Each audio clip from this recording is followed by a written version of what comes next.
Ta maladie vient parfois de ta surdité. Tu te plains de ta fatigue. Tu ressens un poids, une nervosité que tu n'expliques pas. Tu dis que tu n'arrives plus à avancer, mais tu refuses d'écouter.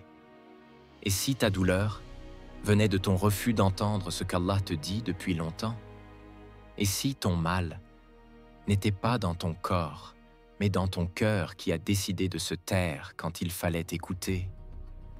أَوَلَا يَرَوْنَ أَنَّهُمْ يُفْتَنُونَ فِي كُلِّ عَامٍ مَرَّةً أَوْ مَرَّتَيْنِ ثُمَّ لَا يَتُوبُونَ وَلَا هُمْ يَذَكَّرُونَ. Ne voient-ils pas qu'ils sont éprouvés chaque année une ou deux fois? Pourtant, ils ne se repentent pas et ne se rappellent pas. Sourate At-Tawbah 926. On te l'a dit, tu l'as lu, tu l'as senti, mais tu as préféré te convaincre que ce n'était pas pour toi.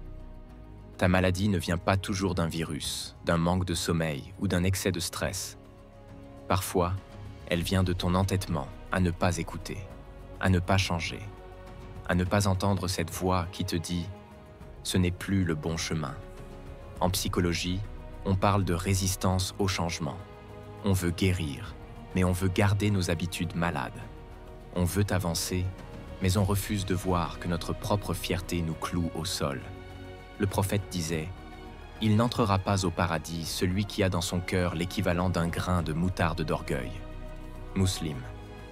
Et cet orgueil-là, c'est lui qui bouche tes oreilles. Pas seulement l'orgueil de la parole, mais l'orgueil du refus de se remettre en question. Fi qulubihim maradun fazadahumullahu marada. Dans leur cœur est une maladie, et Allah a fait croître leur maladie. Sourate Al-Baqarah 2:10. Ta douleur devient chronique, parce que tu refuses de voir la cause. Tu soignes la fièvre, mais pas la racine. Tu veux la paix, mais tu refuses l'humilité. Tu veux le bien, mais tu repousses ceux qui t'y appellent.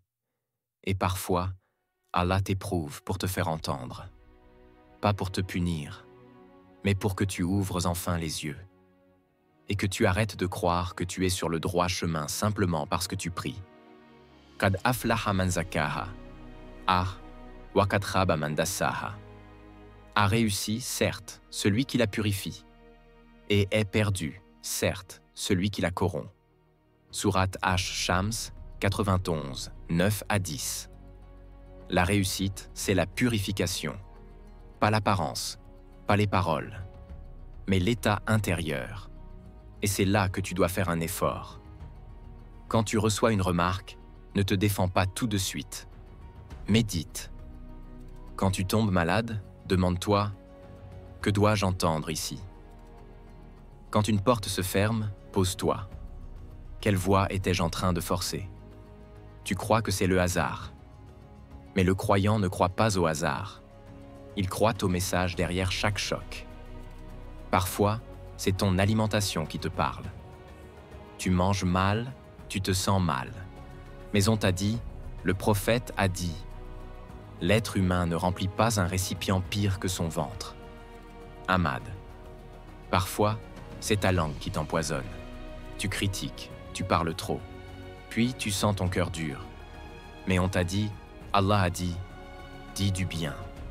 Ou tais-toi. Parfois, c'est ta paresse déguisée en fatigue. Tu dis, je suis épuisé. Mais tu es surtout débordé de distractions, pas de mission. Et Allah t'a dit, quand tu as fini une tâche, recommence une autre, et vers ton Seigneur tourne ton désir. Sourate Ash-Shar 94-7-8. Alors non, ce n'est pas toujours une maladie physique. C'est parfois ton surdité spirituelle. Tu as entendu, mais tu n'as pas écouté. Et Allah t'aime trop pour te laisser dans le silence. Appel à l'action. Et toi, quel message refuses-tu d'entendre en ce moment? Si ce message te parle, écris en commentaire. Je choisis d'écouter pour guérir. Ou mets une invocation finale. Allahumma tahhir qulubana min al-ghurur, waftah lana adhanan tasma'u al-haqq, wa quluban tata'atharu bi dhikrik, wa nufusan tarji'u ilayka qabla qu'il ne soit trop tard. Ô Allah, purifie nos cœurs de l'orgueil, ouvre nos oreilles pour entendre la vérité. Accorde-nous des cœurs sensibles à ton rappel et des âmes qui reviennent à toi avant qu'il ne soit trop tard. Amin.